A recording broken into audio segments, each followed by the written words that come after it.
नांदगाव खंडेश्वर तालुक्यातील राजना येथे दिनांक 12 जून रोजी झालेल्या वादळी पावसाने पुंडलिकराव मुंदे यांच्या शेतातील राहत्या घराची भिंत कोसळली। यावेळी शेतात राहणारे 2 मजूर किरकोळ जखमी झाले असून त्यांना उपचारार्थ अमरावतीतील खासगी रुग्णालयामध्ये दाखल करण्यात आले आहे। या दोन्ही मजुरांना शासनाकडून आर्थिक मदतीची मागणी करण्यात आली आहे। या वादळामध्ये गावातील बऱ्याच घरांचे नुकसान झाले आहे। वीज आली एकदम अचानक असं झालं की रात्री 3 वाजता हवा आली। हव्यानं सारं आम्हीले बचावलो। कुठं कुठं मार लागला?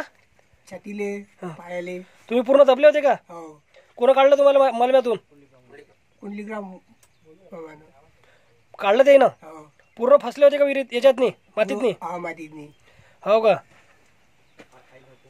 आई भरती। कोण कोण राहता सोबत? इकडे बघा। आई मी तो दोघं जण। आई कुठे आहे? आई दवाखान्यात भरती आहे। अमरावतीत ऍडमिट केलं का? ते दबल्या होत्या का? उत्तम ब्राह्मणवाडे, विदर्भ न्यूज, नांदगाव खंडेश्वर।